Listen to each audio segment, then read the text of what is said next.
허환구의 라디오 오늘. 여러분 안녕하십니까, 허환구입니다.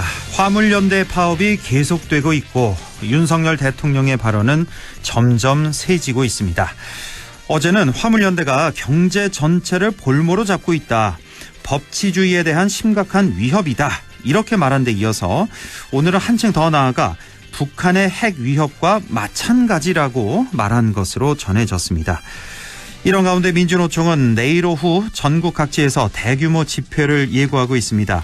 화물연대는 안전운임제 일몰 폐지를 요구하고 있지만 정부는 업무 개시 명령을 발동하고 운송을 거부하는 화물차주에 대한 유가 보조금 지급을 1년 제한하겠다고 대응하고 있습니다. 20년간 오르지 않는 운송료와 하루 15시간에 달하는 장시간 노동으로 죽음의 위협에 시달리고 있다는 화물연대. 극소수 강성 귀족 노조로 인해 국민 경제가 휘청거리고 있다는 정부. 해법을 어디서 찾아야 할지 답답하기만 합니다. 12월 5일 월요일 라디오 오늘, 광고 듣고 시작합니다. 이경이에요. 연말정산 때 환급 못 받는 분들께 음악 하나 띄워드릴게요. 모바일 퇴직연금의 진단관리부터 직접 찾아가는 전문 컨설턴트까지 하나은행 연금닥터. 퇴직연금 IRP는 가까운 하나은행에서 만나요. 원금 손실에 유의하시고 자세한 내용은 하나은행 홈페이지를 참조해주세요. 네, 라디오 오늘 월요일 순서 시작합니다. 일부 꼭 알아야 할 우리 지역의 뉴스를 시원하게 정리해보는 시간이죠.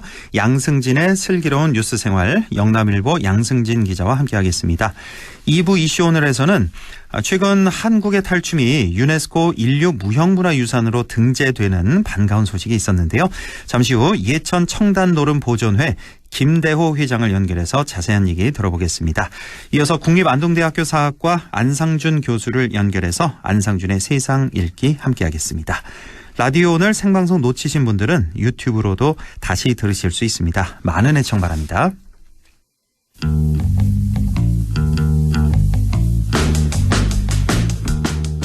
네, 슬기로운 뉴스 생활, 영남일보 양승진 기자와 함께하겠습니다. 안녕하십니까? 네, 안녕하세요. 예, 호랑이 해인 2022년도 이제 한 달도 채 남지 않았네요, 벌써. 자, 그래서 오늘은 검은 토끼의 해인 개묘년 2023년에 새롭게 시행되는 제도 중 하나를 알아보겠습니다. 자, 열악한 지역의 재정 현황을 획기적으로 변모할 수 있는 제도로 기대가 되는 고향사랑 기부제가 바로 오늘 주제가 되겠는데요. 전체적으로 어떤 제도인지 설명을 좀 먼저 해주시죠. 네, 고향사랑 기부제는 건전한 기부문화 조성과 고향사랑 기부금을 통한 지방재정 확충, 그리고 그 대가로 지역 특산품을 답례품으로 제공을 해서 지역 경제 활성화를 깨하기 위해서 도입이 됐습니다. 네. 내년 1월 1일부터 이제 전국적으로 시행이 되는데, 기부 주체는 개인이고 법인은 해당되지가 않습니다. 네. 그래서 쉽게 설명을 드리면, 개인이 자신의 주민등록 주소지를 제외한 전국 모든 지자체에 기부할 수 있습니다. 예를 들어 고향은 예천이지만 현재 주민등록 주소지가 안동이라면 경상북도와 안동시를 제외한 전국 16개 강력시도와 241개 지자체 어디든 연간 최대 500만 원까지 기부할 수 있는 제도입니다. 그러니까 이게 시군만 하는 게 아니었군요. 시도도 기부를 할 수 있는 거군요. 맞습니다. 그렇군요. 예. 그러니까 내가 만약에 지금 안동 살고 있다, 주소를 안동에 두고 있다 그러면 안동시는 안 되고 경상북도도 안 되는 거예요. 네, 예. 그렇죠. 두 지자체면 안 되고 전국 어디든 시도, 시군 어디든 다 할 수 있다는 거. 예. 자, 그러면 이렇게 기부한 사람에 대한 혜택은 어떻게 됩니까? 네, 기부액이 연간 1인당 500만 원까지인데 10만 원까지는 전액 세액 공제가 됩니다. 네. 그리고 10만 원 초과분에 대해서는 16.5%까지 공제를 해주는데, 만약에 100만 원을 기부를 했으면 24만 8천 원을 이제 세액 공제를 받을 수 있습니다. 네. 그리고 지자체는 지역 특산품을 선정을 해서 기부금의 30% 이내 범위 내에서 답례품으로 제공을 하는데요. 이를 통해서 이제 지역 경제 활성화 효과도 있을 것으로 기대가 됩니다. 예. 그리고 고향사랑 기부금에 대해서는 사회적인 취약계층을 지원하는 사업과 문화예술, 보건증진, 청소년 육성과 보호 등 주민 복리 증진에 필요한 사업에만 사용할 수 있도록 제한을 했습니다. 아, 사용처를 아예 정해놨군요. 네, 맞습니다. 주민 복리 증진에만 이 고향사랑 기부금을 쓸 수 있도록 이렇게 정해진 거고. 그러니까 아까 그 10만 원까지는 전액 세액 공제된다고 했는데, 그러니까 예를 들어 제가 어디다가 이제 10만 원을 기부를 했다. 그러면 10만 원 전액을 다 돌려받는 거죠. 그렇죠. 예, 다 돌려받고 그리고 답례품까지 3만 원 한도 내에서 답례품까지 받을 수. 10만 원 내고 크게 봐서 뭐 13만 원까지 돌려받을 수 있는 그런 거네요. 네, 그렇게 되죠. 예. 자, 이렇게 답례품을 이제 그러면 각 시군, 시도에서 이제 선정을 해야 되는데 지금 뭐 한창 준비하느라고 바쁠 것 같네요. 그러니까 또 특히 우리 지역 같은 경우는 지역 특산품이 워낙 많아서 그렇죠. 또 선정하는데 어려움이 좀 있겠는데요? 네, 일단은 경상북도에 대해 먼저 이야기를 해보면 예. 9월부터 이제 고향사랑 기부제를 활성화할 수 있도록 태스크포스 팀을 꾸려서 운영을 하고 있는데요. 예. 이 태스크포스 팀은 홍보 지원과 답례품을 개발하고 뭐 총괄 운영 뭐 이렇게 3개 단으로 구성이 되어 있습니다. 네. 그리고 경상북도는 지난 10월에는 이제 고향사랑 기부제와 관련한 조례도 제정을 했고, 그리고 각 시군과 함께 고향사랑 기부제가 활성화할 수 있도록 담당자 회의 등도 진행을 했는데, 일단 이제 답례품을 이야기를 해보면 경상북도의 공식 농특산물 판매 쇼핑몰인 다이소몰에 입점해 있는 상품들을 이제 답례품으로 제공하는 것을 검토하고 있습니다. 예. 네. 아직 정해지지는 않았고요. 그리고 북부권 시군들도 이제 채비에 나서고 있는데, 영주시를 예로 들면 예. 안정적으로 답례품을 제공할 수 있는 업체를 지금 공개 모집하고 있습니다. 대상 품목은 농산물, 축산물, 뭐 임산물도 있고, 그리고 가공식품이나 제조품 등 품목은 총 23가지로 이제 정해뒀습니다. 예. 이외에도 이제 다른 시군들도 하고 있는데, 주로 이제 말씀하신 것처럼 농산물을 중심으로 해서 답례품을 선정을 하고 공급업체 모집 등에 나서고 있습니다. 지금 영주 같은 경우 예를 들어주셨는데, 그러니까 뭐 4대까지 뭐 이 정도 하는 게 아니라 영주 같은 네. 경우도 23가지 정도를 하겠다 이런 거군요. 예, 경상북도 같으면 더 많겠는데요, 그러면 아무래도. 뭐 그럴 수도 있죠. 예, 이건 좀 이제 아직 확정이 된 건 아니니까. 네, 아직은 확정이 예. 되지 않아서. 좀 지켜봐야 되겠고, 무엇보다 이런 생각이 드네요. 이제 그 답례품 업체를 선정해야 되니까 일단 그 선정 과정이 좀 투명해야 되겠고 공정해야 되겠다. 네. 일단은 그 생각이 먼저 딱 드네요. 어디에 뭐 맞습니다. 특혜를 줘서는 안 되겠다 한 업체 네. 이런 생각이 좀 들고. 자, 아무래도 우리 지역이 이제 농촌 지역이다 보니까 농산물이 많을 것 같은데 좀 특색 있는 답례품 뭐 이런 것들 선정할 수는 없을까 이런 생각도 좀 드네요.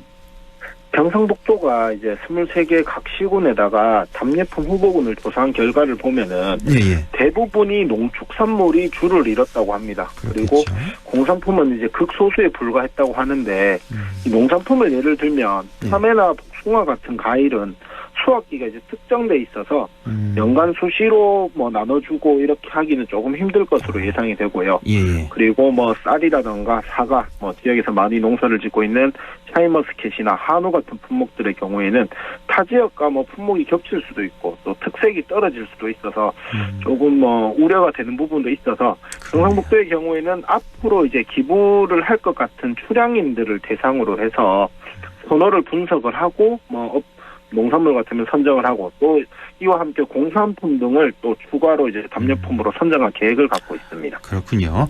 이 고향사랑 기부제라는 거 뭐 최근에 이제 언론을 통해서 슬슬 이제 홍보가 나가고 있는데 잘만 정착되면 지역 출신 출향 인사들이 이제 지역 발전에 기여할 수 있고 또 기부하신 분들은 세액공제 혜택도 누릴 수 있고 답례품을 통한 지역 경제 또 시너지 효과까지도 클 것 같은데 자, 뭐 잘 안착이 될 수 있을까 뭐 어떻게 보시는지요. 그리고 이게요 또 좋은 게 뭐냐면 세액공제 왜 아까 그 10만 원은 전액 다 돌려준다 그랬잖아요. 네. 이 돌려주는 이 비용도 이거는 지방 정부가 아니라 그 중앙 정부에서 지는 거니까요. 세액은. 예, 맞습니다. 예, 그러니까 이게 크게 봐서는 또 국가 균형 발전 차원에서도 도움이 그렇죠. 되겠다. 예, 이런 생각도 좀 드네요. 예. 가장 중요한 거는 뭐 어쨌든 잘 안착될 수 있을까 이 부분이 큰 고민일 것 같은데 예.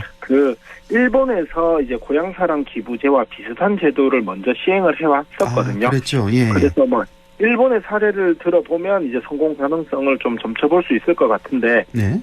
일본의 경우에는 우리보다 훨씬 빨리 이제 고령화 사회에 진입을 했고, 그래서 지금 우리나라가 갖고 있는 저출산이나 고령화, 인구 유출 등으로 농촌 위기에 대한 고민도 훨씬 일찍 갖게 됐습니다. 그래서 이제 2008년부터 고향 납세 제도를 도입을 했었는데, 이 제도는 2008년부터 우리나라보다는 시행이 한 15년 정도 빨랐죠. 그러네요. 이 제도는 도시에 거주하는 도시민이 고향이나 또는 자신이 원하는 지역을 지정을 해서 현재 환율 기준 2만 원 정도인 2,000원 이상을 이제 기부를 하는 제도입니다. 그래서 일본의 경우에는 2,000원 이상이면 전액 세액 공제가 가능하도록 했는데요. 이 세액 공제 절차를 조금 간소화해서 기부 편리성을 높였고, 또 뭐 인센티브도 올려줬고, 충실한 답례품을 제공을 통해서 2008년에 첫 해 기준만 했을 때 한 7,700억 원 정도의 기부금이 들어왔었습니다. 그리고 2020년에는 우리 돈으로 한 6조 5천억 정도로 13년 만에 8배 가까이가 증가하는 등 이 제도가 이제 성공적으로 정착했다는 평을 받고 있습니다. 그렇군요. 일본 이제 한 15년 빠른데 우리보다. 이런 일본 사례를 참고하면 우리도 이 고향 사랑 기부제가 안정적으로 정착할 수 있는 그런 방안이 보일 것 같네요. 네, 일단은 올해가 이제 내년이 제도 시행 첫 해인 만큼 경상북도나 각 기초 지자체들은 기부액을 예측하는데 조금 어려움이 있다고 합니다. 아무래도 네, 금액을 예상하기 위해서 용역을 준 지자체들도 있는데 목표 금액을 대부분 이제 좀 보수적으로 설정을 했다고 하는데요. 그리고 그런데 이제 기부액의 30% 범위 내에서 답례품을 제공을 해야 되기 때문에 답례품 예산을 얼마나 수립했는지에 따라서 지자체가 예상하는 기부금 규모도 이제 파악을 할 수 있을 것 같은데, 경상북도의 경우에는 이제 답례품 관련 예산을 한 3억 원 정도로 책정을 했습니다. 답례품 예산을 3억 원. 그럼 한 10억 원 정도 기부가 들어올 거다. 이렇게 예상을 하는 거군요. 그렇죠. 이 답례품 관련 예산의 경우에는 기부 금액이 늘어나게 되면 자연스럽게 이제 추경을 통해서 추가 예산도 확보할 수 있게 됩니다. 그리고 우리 지역 이제 북부권의 다른 시군들의 경우에는 대부분 연간 한 1억 5천에서 3억 원 수준으로 기부액이 들어올 것으로 예상을 하고, 이에 따라서 이제 관련 예산, 답례품 예산을 편성한 것으로 전해지고요. 그래서 일본의 사례처럼 안정적으로 이 제도가 정착을 하기 위해서는 최소한 10년 정도의 시간이 걸리진 않겠나, 이렇게 보고 있습니다. 더욱더 그래서 그런 이유로 이제 고향사랑 기부제 홍보에 열을 올리고 있기도 하고요. 그렇군요. 이게 이제 내년에 처음 시행하다 보니까 이건 누구도 사실은 정확한 예상을 할 수가 없는 거군요. 그러니까 네네, 맞습니다. 얼핏 지금 이렇게 생각해봐도 경상북도 이제 광역 단체니까 훨씬 많이 들어올 것 같긴 하면서도 출향 인사들이 이 광역자치단체보다는 그래도 내 시군, 기초단체에 더 많이 기부할 것도 같고요. 네네. 그래서 일단은 경상북도는 한 10억 원 정도 들어올 것 같다. 이렇게 예상을 한 거고, 우리 시군들도 마찬가지군요. 시군은 좀 훨씬 적군요. 한 1억 5천에서 3억 원 수준으로. 이건 좀 내년 연말쯤 가봐야 되겠습니다. 정말 어디가 더 많이 들어올지. 자, 이렇게 예측이 쉽지가 않은데, 그런데 이 고향사랑 기부제의 또 다른 특징 중에 하나가 꼭 내 고향이 아니더라도 지금 내가 살고 있는 주민등록 거주지만 아니면 어디든지 다 기부할 수 있는 거잖아요. 이것도 참 특징이네요. 이런 것도. 시행 첫 해다 보니까 활성화하기 위한 방안으로 이제 자신의 관계 지역에 대해서 기부를 할 수 있도록 했는데, 남자분들의 예를 들면 군 생활을 했던 곳이라던가 이런 것들도 이제 관계 지역으로 정해서 기부를 할 수 있고요. 군 생활했던 곳. 이쪽에 다시 쳐다보고 싶지 않아서 안 하는 거 아닌가 모르겠네요. 그리고 자신이 어릴 적에 살았다가 이사를 하고 지금은 주민등록 거주지가 아니라면 어디든지 이제 기부를 할 수 있도록 했습니다. 그러니까요. 예를 들어 안동에 주민등록 주소지를 두고 있다면 안동과 경상북도를 제외한 곳에 이제 기부를 할 수 있는데, 이 중에 자신이 군 생활을 보냈거나 혹은 대학 생활을 했다거나 어릴 적에 살았다거나 이런 생각이 있으면 기부를 할 수 있도록, 이런 부분들은 상대적으로 인구가 적은 시군들이 기부액 모금에 어려움이 없도록 배려하는 측면도 있다, 이렇게 느껴지기도 합니다. 그렇네요. 학교 나왔던 곳, 군대 나왔던 곳, 직장. 아니면 또 이런 데도 괜찮겠는데 여행 갔던 곳 있잖아요. 근데 여기 정말 너무너무 아름답고 여기 좀 발전됐으면 좋겠다 하는 그런 여행지도 많이 기부하실 것도 같고. 물론 첫 술에 배부를 수는 없겠지만 안정적으로 이 제도가 정착되면 처음에 말씀하셨던 세 가지 효과가 있었죠. 지방재정 확충, 지역경제 활성화, 건전한 기부문화 조성, 이 세 가지 효과, 이 목적을 달성할 수 있을 것 같은데요. 이 안정적인 정착을 위한 과제 어떤 것들이 있을까요? 그 지자체마다 이제 가연 홍보전이 이렇게 벌어지게 되면 오히려 배보다 배꼽이 더 큰 경우가 생길 것 같은데요. 그러니까 실제 기부 금액보다가 고향사랑 기부제를 홍보하기 위한 예산의 비용이 더 클 수도 있을 것이다. 이런 우려도 들기도 하고요. 예. 그리고 출향인의 규모라든가 지역 인구수에 비해서 이제 기부금이 들어올 것으로 예측이 되니까 지역 감정을 부추긴다거나 혹은 각 지자체마다 경쟁 심리를 생긴다거나 이런 데 대한 부작용도 우려가 되기도 합니다. 예. 그리고 결국은 기부라는 취지에 맞게 제도가 운영되는 게 가장 중요할 것 같은데 고향사랑 기부금 심의위원회의 운영을 조금 더 투명성 있게 해야 되는 게 가장 중요할 것 같습니다. 네. 아까 말씀드린 것처럼 기부금의 사용처를 사회적인 취약계층 지원 사업이나 문화예술, 보건 증진과 같은 주민 복리 증진에 필요한 사업으로 이제 제안을 해뒀는데 이 사업들은 이전에도 이제 주민 민원 해결성 사업이다 이런 비판이 적지 않았던 사업들이거든요. 그래서 이 심의위원회 운영도 투명성을 확보를 하고 이런 부분들이 가장 중요해 보입니다. 그렇네요. 정말 이 사업은 정말 생각할수록 괜찮은 아이디어가 참 괜찮은 사업 같아요. 사실 우리가 기부를 할 때 저기 잘 사는 동네 있잖아요. 서울에 강남구 서쪽 이쪽으로 기부를 하는 분들은 그렇게 많지 않을 것 같거든요. 아무래도 좀 살림살이가 좀 어려운 그런 쪽에 시군에 많이 할 것 같아서 정말 말씀하신 대로 여러 가지 지역 경제 활성화 차원에서 상당히 도움이 될 것 같다 이런 생각이 드네요. 정말 취지가 좋아 보이고 아까도 말씀드렸지만 그 공정하고 투명하게 좀 잘 관리해서 몸집을 좀 점점 매년 이렇게 불려나가서 지역경제 활성화에 큰 기여를 했으면 좋겠습니다. 자, 슬기로운 뉴스 생활 영남일보 양승진 기자와 함께했습니다. 고맙습니다. 네, 감사합니다. 네, 라디오 오늘 2부에서 뵙겠습니다.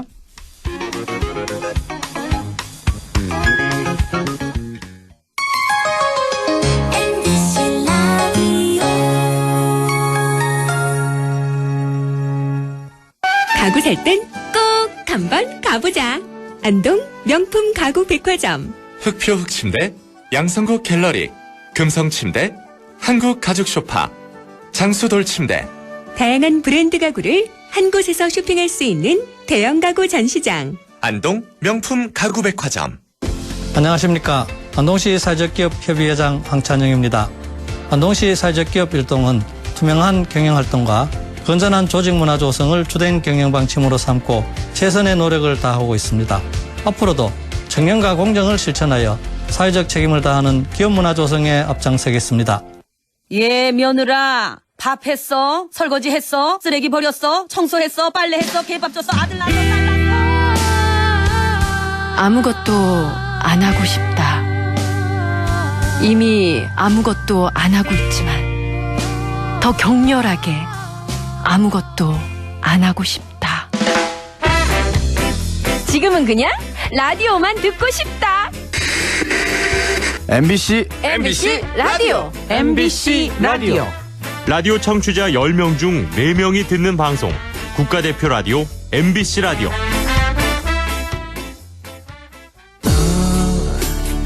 마음을 열어줘.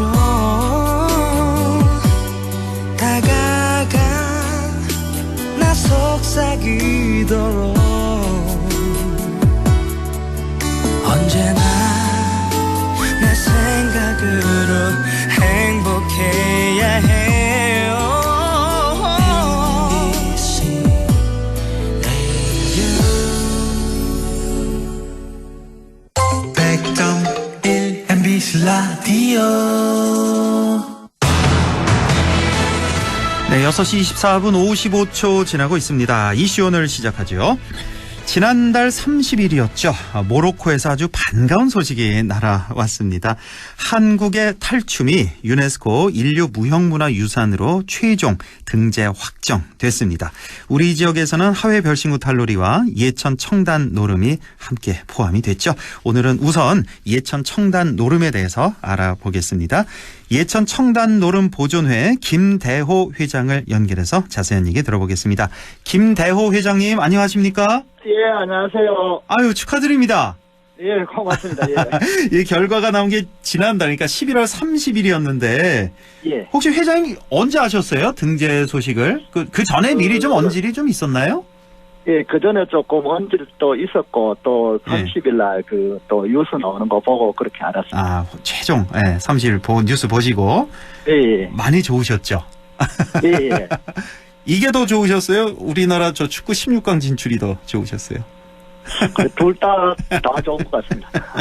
예. 자, 먼저 예천 청단 노름 유네스코 인류 무형문화유산 등재 이 소감부터 좀 여쭤볼게요. 예. 한국의 탈춤 유네스코 무형문화소 등재 시 우리 예천 청단 노름이 등재되었을 때 매우 기쁘고 또 우리 회원분들도 등재 소식을 듣고 굉장히 기뻐했습니다. 네. 그리고 예천군에서도 그렇고 김학동 군수님도 또 연락이 와 기쁘고 또 열심히 하는 대가라고 이렇게 그 칭찬을 많이 해줬습니다. 아, 예. 그리고 또 저희 예천 청단 노름이 예천군에서 처음으로 등재되었습니다. 유네스코에. 아, 그래요. 예. 예, 자부심도 느끼고 이것을 계기로 또 더 노력하여 또 국가문화재가 될 수 있도록 최선을 다하겠습니다. 아우, 정말 대단한 겁니다. 예, 이 유네스코에 등재됐다는 게. 혹시 그 보존회 회원분들이 모두 몇 분 정도나 되시죠? 저희들은 지금 28명 정도 있습니다. 아, 28분. 아, 28분. 그렇게 많지 않군요, 회원이. 예, 예. 그렇네요. 생각보다. 예. 이 예천 청단 노름, 저도 솔직히 잘 모르겠습니다. 예, 어떤 건지. 예천 청단 노름 소개를 좀 해주시죠. 예, 예천 청단 노름은 무언의 탈춤입니다. 대사가 없습니다. 예. 대사가 없다 보니까 그 춤사위도 몸짓으로 해갖고 표현을 하는 어떤 무언의 탈춤이라고 하거든요. 저희들은 1934년대 이제 예천 경찰서 낙선시 때 마지막 공연을 했어요. 네, 34년에. 70년대 다시 이제 전통 문화에 대한 관심이 높아지면서 우리 고인이 되신 강원희 선생님이 또 그걸 다시 복원하여 다시 조사를 하고 이렇게가 전승 기반을 이렇게 마련했습니다. 그리고 이를 바탕으로 1981년에 우리 제22회 영국 예술경연대 경상북도 대표로 참가하여 문화공고상도 받고 또 현재는 예천 청남 보존에서 초등학생부터 우리가 70 어르신까지 회원이 구성이 되어 있습니다. 그리고 그렇군요. 지금은 경상북도 도지정 문화재로 되어 있습니다. 아, 그렇습니까? 경상북도 도지정 무형문화재 예. 자, 예천 청단 노름인데, 그러니까 무언의 탈춤, 그러니까 대사가 없는 춤으로만 표현하는. 제가 사실 방송 들어오기 전에 이제 유튜브로 좀 이렇게 봤는데 이게 총 한 3-40분 정도 걸리는 겁니까? 이 춤극이? 예, 한 40분 정도. 40분 가까이 이렇게. 예.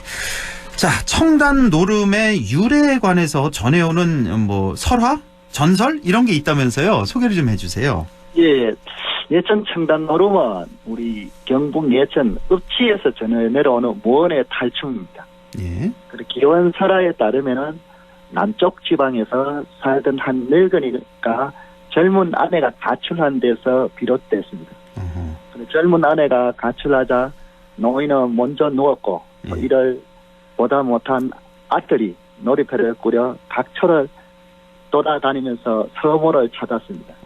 그런데 마침내 우리 예천의 동본리에서 그 여인을 찾았으나 또 기가를 종료를 하니 또 그 여인이 자기는 가지 않는다고 거부를 했습니다. 아들 일행은 여인을 죽이고 떠났습니다. 죽여요? 그 뒤에 또 여인이 이제 원한 때문에 또 예천에 재앙이 발생하고 뭐 그 홍수 가지고 뭐 이런 게 많은 것이 이제 발생하게 사정을 알게 된 고을 수령이 여인에 대한 제사를 실행했고 또 아들이 놀던 탈놀이를 재현하여 예. 놀이를 재현해보니 또 이때부터 또 예천의 고래 안녕을 위해서 해마다 여인에 대한 제사도 지냈고 정월 대보리나 추석 때 청단 노름을 벌려왔답니다. 아, 그렇습니까? 이 전설이 재밌네요. 예. 그러니까 한 노인이 젊은 아내를 얻었군요. 두 번째 아내를 얻었는데 이 아내가 가출하자 이게 찾아 나섰는데 들어오라고 아들이 들어오라고 이렇게 했는데 끝내 안 들어와서 그 여인을 죽이고 떠나버렸고 그래서 그 이후부터 이제 마을에 이제 나쁜 일이 계속 재앙이 이어지자 탈놀이를 통해서 이렇게 탈놀이를 재현을 했더니 제사도 지내고 했더니 재앙이 사라졌다. 이런 배경이 있군요. 이 청단 노름하면 무언의 탈춤이다라고 하셨는데 그럼 탈이 있을 거 아니에요? 여기는 어떤 탈들이 있고 또 어떻게 구성이 되어 있습니까? 저희들 이제 탈은 이제 박탈이 있고 박탈, 키탈이 있습니다. 치탈, 키탈. 박탈은 저희들이 이제 만드는 것을 보면은 이제 뭐 박이 이제 자랄 적 저희들이 이제 보통 촌에 지금은 이제 박을 많이 안 싣고 이렇게 하니까 이제 그 박이 잘 없습니다. 옛날에는 박 그걸 심어서 모양을 만들었습니다. 뭐 다른 끈으로 만들어 갖고 눌러 갖고 모양을 만들어 갖고 형태를 해 갖고 박을 또 수확해 갖고 그걸 잘라 갖고 속을 파낸 다음에 또 백도시에 삶았어. 또 한 5일 동안 5일에서 7일 동안 그늘진 곳에 통풍이 잘 된 곳에 말라갖고 이 작업을 해야 됩니다.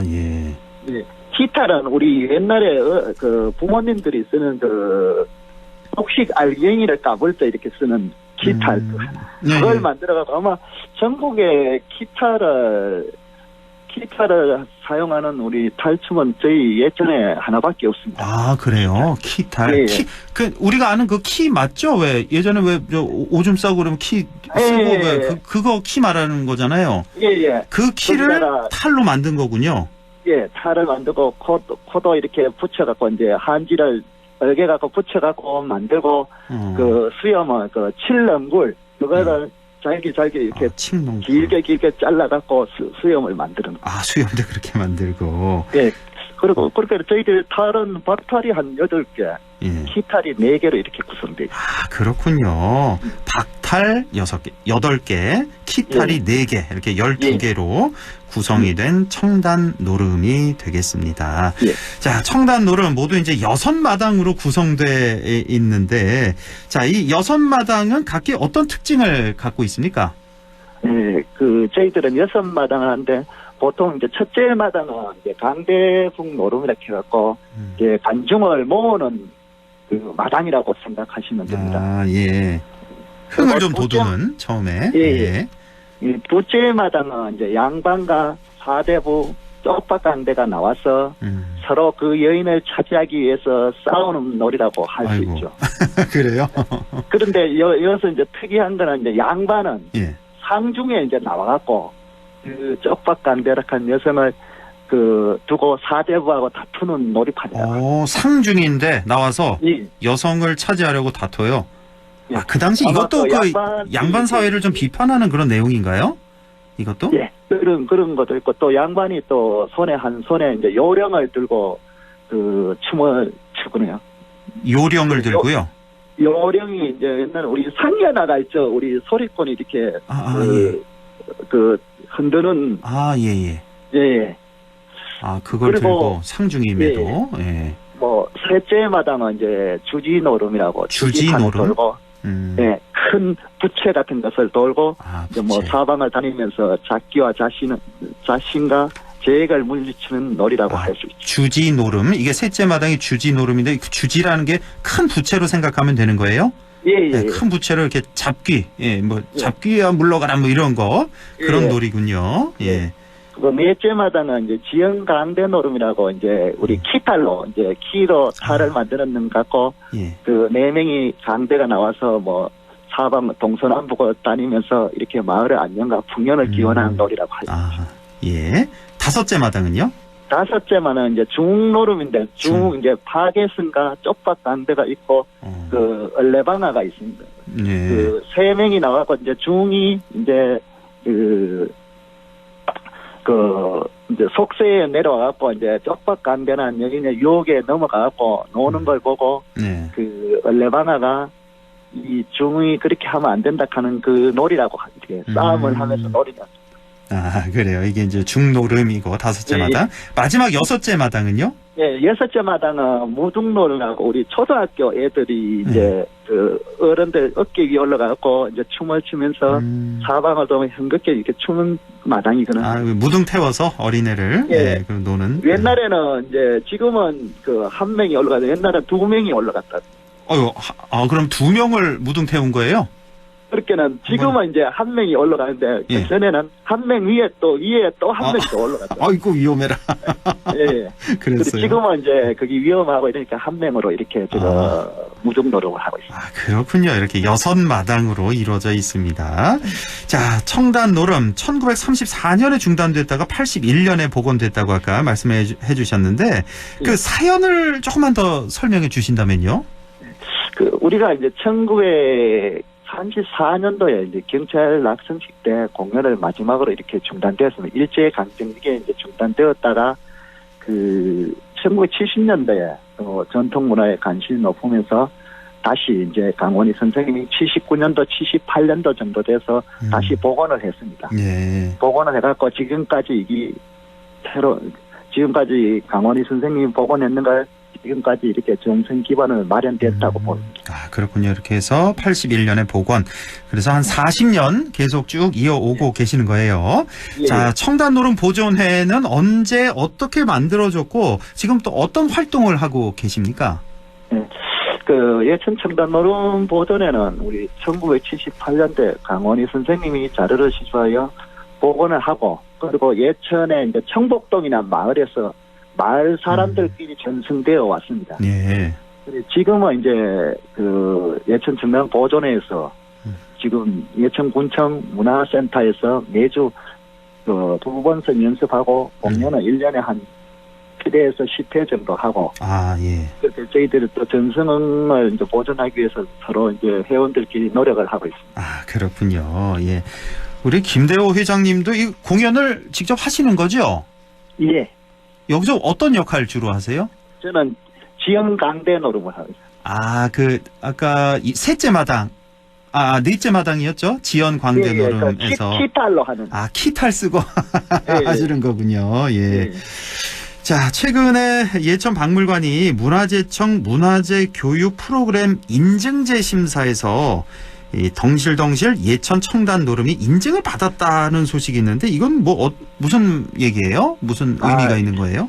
예, 덩실덩실 그 예천 청단 노름이 2017년도에 예천 박물관에서 초등학교 3, 4학년 대상으로 이렇게 지역의 우수한 문화유산인 청단 노름을 소개하기 위해서 만든 교육 프로그램입니다. 예. 그래서 예천의 유일한 탈놀인 청단 노름을 이해하고 또 여섯 마당 중에 지연 강대 노름과 주지 노름을 페이퍼 크래프트로 이제 구현해 보이는 체험 활동입니다. 예. 이렇게 덩실덩실 우리 예천 청단 노름이 박물관에서 대표 교육 프로그램으로 만들어서 우수한 문화 교육 프로그램으로 평가받아서 문화재청에서 인정을 받게 됐습니다. 아이고, 그렇군요. 예. 아주 좋은 소식이 많군요, 요즘에. 예천 청단 노름에. 예. 자, 이제 마지막 질문이 되겠는데, 예천 청단 노름 유네스코 인류 무형문화유산 등재로 인해서 더 우리가 소중하게 계승 발전시켜 나가야겠습니다. 앞으로 어떤 노력과 지원이 필요할까요? 네, 저희들 예천 청단 보존은 지금 또 문화재가 된 지 한 5년이 넘었습니다. 네. 그래서 저희들은 지금 전수관도 없고 사무실도 없고 지금 현재 연약한 상태로 지금 그 회원들이 연습을 하고 있습니다. 전수관도 없고 사무실도 없어요?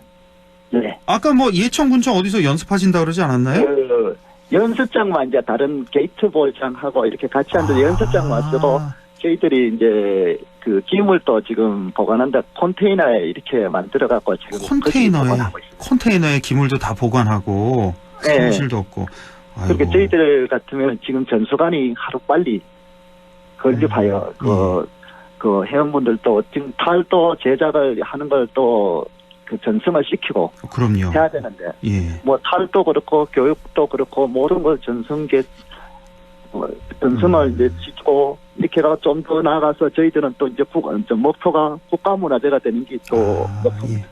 그러니까요. 아니 이거 너무 방치했다는 생각이 좀 드네. 현재 도 지정 문화재이고 앞으로 이제 국가 무형 문화재 되려고 노력하고 계시고 이번에 또 유네스코에도 또 등재가 되셨는데 예. 전수관 빨리 건립해야 되고 사무실도 있어야겠습니다. 예. 예천 군수님 혹시 뭐 약속 같은 거 없었습니까? 이번에 좋은 일도 있었는데? 예, 군수님은 예. 지금 전수관을 질러 땅은 부지는 사놨습니다. 아 그래요? 예. 예. 그리고 이제 군수님이 많이 노력하고 저희들한테 뭐 최대한 이렇게 그 많은 것을 해주는데 아직까지 그 전수관이 없다 보니까 예. 또 군수님 또 나름대로 열심히 하지만 또 애로사항도 있고 그러니까 아마 뭐 2~3년 안에 해결될 것 같습니다. 아유 뭐 하루라도 빨리 좀 전수관 안에 또 사무실도 마련하면 되겠네요. 그것도 부지도 마련하셨다고 하니까. 예. 예. 자 오늘 말씀 잘 들었습니다. 고맙습니다. 예, 감사합니다. 네, 고맙습니다. 지금까지 예천 청단 노름 보존회 김대호 회장이었습니다. 네, 시간이 많이 지났네요. 바로 이어가겠습니다. 안상준의 세상 읽기. 오늘도 국립안동대학교 사학과 안상준 교수와 함께하겠습니다. 교수님 안녕하십니까? 네, 안녕하세요. 예, 오늘 어떤 얘기 준비하셨어요? 오늘은 당연히 기대하실 것 같은데 월드컵입니다. 잘하셨습니다. 할 얘기 너무 많아요. 사실 저는 예. 그 운동을 좋아하거든요. 근데 예. 거의 2002년 월드컵 이후에 예. 정말 이 경기를 제대로 관전하는 건 이번이 처음인 것 같아요. 20년 만에. 예. 근데 우리 선수 너무 잘하고 있고 예. 그리고 이제 여기서 이기면 8강전에서 역사적인 한일전이 혹시 열리면 어떨까 좀 너무너무 궁금합니다. 예. 자, 오늘은 뭐 역사학자가 아닌 스포츠 평론가로서 얘기를 좀 나눠봐야 되겠네요. 자, 오늘 밤 이제 자정입니다. 몇 시간 안 남았어요. 일본, 크로아티아 16강전이 있고 그렇죠. 바로 4시간 후에 우리가 이제 브라질과 16강전을 갖게 되는데 자, 여기서 이제 둘 다 이기게 되면 8강에서 한일전이 펼쳐지게 된다. 꼭 좀 봤으면 좋겠네요. 승패를 떠나서. 예. 그럼요. 자, 사실 근데 우리 뭐 월드컵에서 아시아 국가, 뭐 아프리카도 마찬가지고 아시아 국가는 좀 많이 소외돼 있었다고 해도 과언이 아닌데 뭐 축구라는 스포츠가 너무 좀 유럽 또 남미 이렇게 집중돼 있었잖아요. 네네. 예. 우리 모두가 기억하겠지만 2002년 한일 월드컵에서 우리 대표팀이 4강에 올라가는 건 정말 신화적인 그런 사건이었죠. 기적이죠. 신화 그렇죠? 기적이에요. 예. 예. 근데 사실 이제 월드컵이 처음 열린 게 1930년 우루과이에서 열렸거든요. 예. 이제 거의 이제 한 세기가 돼가죠. 2030년이 되면은 이제 100년이 되는데 그 오랜 세월 동안 유럽과 남미를 오가면서 대회가 열리고 이제 그때마다 그러니까 유럽이나 남미 국가들이 이제 우승을 휩쓸어 가고 그러고 보면서 아시아 국가나 저 아프리카인데 대표팀들은 꼭 그러니까 유럽이나 남미가 하는 잔치에 이제 초청된 그런 조연 역할을 이제 해왔었는데 들러리 뭐 이런 거 뭐 이제는 그 사이에 대회 참가국도 늘고 또 이거 세계인의 월드컵이 돼 가면서 또 아시아나 아프리카 국가들이 굉장히 그 성적을 잘 내고 있고 요번에 그 16강에 올라간 팀 보니까 6개 대륙의 모든 나라들이 다 들어가 있다 그러더라고요. 아, 그래요? 모든 대륙에서 아시아는 3개 팀이 들어갔고. 예. 그래서 이건 처음이랍니다. 이런 일이. 아, 그렇습니까? 예. 네. 이제 그래서 이제 축구의 어떤 상향 평준화가 이제 전 대륙에서 일어나고 있는데 사실 제가 좀 유럽에서 좀 살면서 이렇게 보면은 정말 축구를 좋아하는 그들의 문화, 그들의 축구 사랑은 제가 상상할 수 없는 정도였었거든요. 뭐 예를 들어서 뭐 어떤 게 있었어요? 그러니까 동네마다 경기장이 있는데 퇴근하고 야간 경기를 할 수 있어요. 야간 경기. 그럼 그 조명 시설이 라이트 시설이 조명 시설 다 다 돼 돼 있는 있는 거예요? 거예요. 그리고 좀 나은 데는 잔디가 깔려 있고. 예. 예. 하여튼 뭐 그런 그 인프라라든지 그리고 이제 월요일 날 아침에 이제 조간 신문들 보면은 우리 이제 동네 신문이라든가 예. 스포츠 신문 보면은 한 면을 그냥 그 경기 결과들이 쫙 나 있는데 예. 제가 어느 날 한번 궁금해가지고 이게 리그가 몇 개가 있는가 세봤더니 예. 6개가 있더라고요. 아, 그 당시에 6개가 있었군요. 네. 예. 이제 뭐 더 늘었는지 어쩐지 모르겠어요. 저는 그때 뭐 제 개인 많은 걸로 알고 있는데 저는 어쨌든 예. 네, 6개 그래가지고 리그? 어쨌든 하여튼 그 축구를 네. 온 국민이 사랑하는구나. 그리고 8월 말부터 리그가 시작돼가지고 5월 말까지 우승팀이 결정될 때까지 무려 9달 동안 계속해서 경기가 열리고 또 그 중간중간에 뭐 챔피언스 리그라든지 뭐 또 그 각 리그별 그 컵 대회라든지 이런 것들이 열리면서 축구는 정말 그 사람들 일상에 정말 스며들어 있는 것 같은 그런 인상을 아주 강하게 받았었거든요. 그러니까요. 예. 그런 걸 보면은 지금 우리 선수들이 이렇게 힘을 내서 월드컵에서 성적을 내는 거는 네. 저는 정말 대단하다고 생각합니다. 그럼 이제 아마 모든 국민이 그렇게 생각하실 것 네, 같고 네. 독일에 또 오래 유학하셨잖아요. 이렇게 뭐 동네마다 다 축구장도 돼 있고 그런데 축구 좀 많이 하고 오시지 그러셨어요. 좀 했습니다. 좀 하셨습니까? 우리 기숙사 친구들하고 같이 동네 다니면서 그 옆 동네 애들하고 같이 공도 차고 그랬습니다. 그래서요? 교수님 또 뭐 날씬하고 또 빠르시니까 축구도 잘하실 것 같네요, 보니까. 예. 아니, 근데 마침 그 기숙사에 같이 살고 있었던 독일 친구가 아주 빠릿빠릿한 친구가 있어가지고 그 친구가 아주 재밌었는데 좀 모아가지고 같이 좀 팀을 이뤄서 경기하고 막 그러면서 그때 아주 굉장히 생동감이 있었습니다.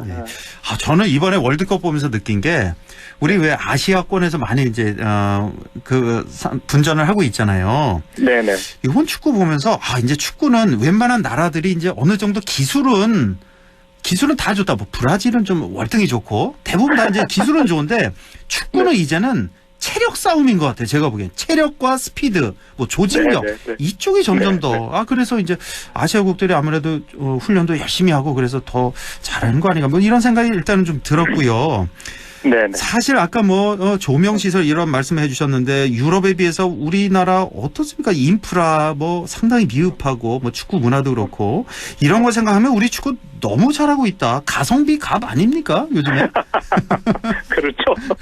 사실 가성비 측면에서는 갑이라고 해도 과언이 아니죠. 그리고 저는 이제 좀 아쉬운 게 우리 국민들이 이제 많이 좋아졌는데 운동선수들에 대한 인식이 그동안 그렇게 좋지 않았는데 이제 우리가 경제성장을 이루면서 운동에 대해서도 굉장히 이제 좋은 성과를 내고 또 인식도 많이 좋아졌고 그럼요. 아마 그런 게 프로리그를 향상시키고 또 그런 프로리그가 향상되면서 선수들의 기량도 더 높아질 거라고 저는 생각을 하고 있어요. 그렇네요, 정말. 예. 그런데 이제 우리가 전체적으로 우리나라 그 관중들의 인기도를 보면은 프로 리그 가운데서 아마 야구가 그래도 지금까지는 제일 많은 사랑을 받지 않았나 이렇게 생각을 하는데 거기에 비해서 축구는 조금 미진하지만 이 4년마다 열리는 월드컵이 그런 그 축구 사랑을 좀 더 배가시키는 그런 역할을 하면서 좀 이제 우리 축구 선수들에게 큰 힘이 되고 있지 않나 그렇게 생각하고 또 이게 이제 국가적인 지원이 많이 들어가면서 선수들이 큰 힘을 내고 또 2002년도에 그 4강 진화가 선수들에게는 굉장한 그 자부심을 불어넣고 그것이 이제 원동력이 돼서 1986년 오랜만에 이제 첫 본선 무대를 밟은 이후로 한 번도 빠지지 않고 지금까지 계속해서 본선에 오르고 또 굉장히 좋은 성적을 내기도 하고 조금 뭐 실망스러울 때도 있지만은 이번 대회에 보니까 아주 우리 선수들이 정말 투지가 대단하고 그리고 기량 면에서도 결코 뒤지지 않는 것 같아요. 우리 교수님 저 은퇴하시고 스포츠 평론가 쪽으로 나가시면 어떨까요? 너무 분석이 예리하신데요.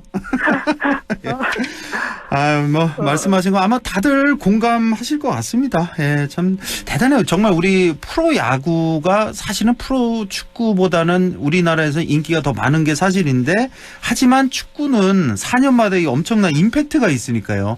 전 국민이 이런 열광하게 만드는 그런 게 있으니까요. 예. 또 다른 그 매력 포인트가 있지 않나 싶고. 자, 지금 이제 카타르 월드컵 16강전 한창 진행 중인데, 뭐 어떻습니까? 저 스포츠 평론가로서 월드컵 조별리그 뭐 총평을 해주신다면요. 요즘 가장 주목받는 팀은 역시 한국과 일본인 것 같아요. 예. 특히 일본은 정말 놀랍습니다. 일본이 지금 독일과 스페인을 꺾고 올라왔거든요. 둘 다 우승 후보 영순위들인데. 네. 이건 정말 제가 볼 때는 우리 4강 신화에 맞먹는 기적과 같은 일이 이제 벌어진 것 같고, 우리도 거의 뭐 이제 탈락 위기에 갔다가 포르투갈이라는 강적을 꺾고 올라왔기 때문에 정말 대단한 팀으로 지금 다시 각광을 받고 있고, 그러면서 이렇게 쭉 16강에 올라온 팀들을 봤더니 전통적인 유럽과 남미의 강호들이 많이 떨어졌어요. 많이 떨어졌습니다. 예. 독일 떨어졌잖아요. 벨기에도 떨어지고.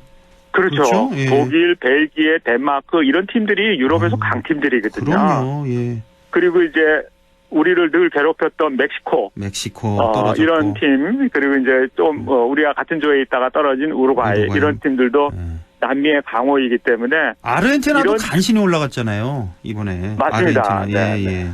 이런 거 보면은 이제 축구가 월드컵이 이제 남미와 유럽의 동무대는 아니다라고 이제 볼 수가 있고, 좀 이런 측면에서 보면은 제가 볼 때는 월드컵을 주최하는 FIFA가 되게 좋아할 것 같아요. 그럼요. 왜냐하면 전 세계인들의 시선을 좀 모을 수 있는 그런 더 많은 시청자들을 끌어들일 수 있고 축구를 사랑하는 팬들을 더 많이 확보할 수 있어가지고 굉장히 좋아할 것 같아요. 그러니까 두 대륙만의 축제가 아니라 전 세계인의 축제가 이제 실제 명실상부하게 되는 겁니다. 이렇게 되면. 그렇죠. 흥행도 훨씬 성공할 테고.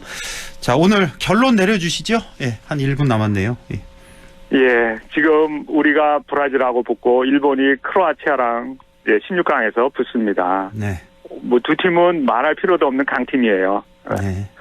우리가 좀 더 버거워 보이죠. 그렇지만 이제 공이 둥글다는 얘기는 승부를 예측할 수 없다는 거거든요. 그리고 이제 우리가 예선전에서 한국과 일본이 보여준 기량은 결코 어느 팀도 만만하게 볼 수 없는 그런 상황이기 때문에 저는 한번 이 월드컵 16강에서 두 팀 다 이겨서 8강전에서 역사전인 한일전이 한번 벌어지고 그 그라운드에서 한국과 일본 선수들이 같이 좀 멋진 명승부를 펼치고 스타디움에서 우리 정상과 일본 정상이 한번 앉아서 같이 직관하는 그런 그 아름다운 모습이 한번 연출되면은 한일 관계가 훨씬 좋아지지 않을까 저는 그렇게 생각합니다. 꼭 그렇게 됐으면 좋겠네요.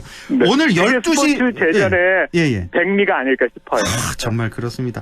12시에 일본 경기 있고 4시에 우리 경기 있잖아요. 이거 어떻게 해야 됩니까, 교수님? 뭐 밤새야 돼요? 어떻게 해야 돼요?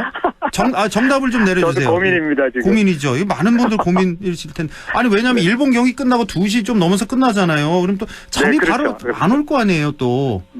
다음날 또 출근도 해야 되는데. 오늘 몇 대 몇입니까? 시간은 끊겠습니다. 그것만 듣고. 오늘 한국과 브라질. 오늘 한국과 브라질이요? 2대1로 한국 승리. 꼭 그렇게 됐으면 좋겠습니다. 자, 지금까지 안동대학교 사학과 안상준 교수였습니다. 고맙습니다.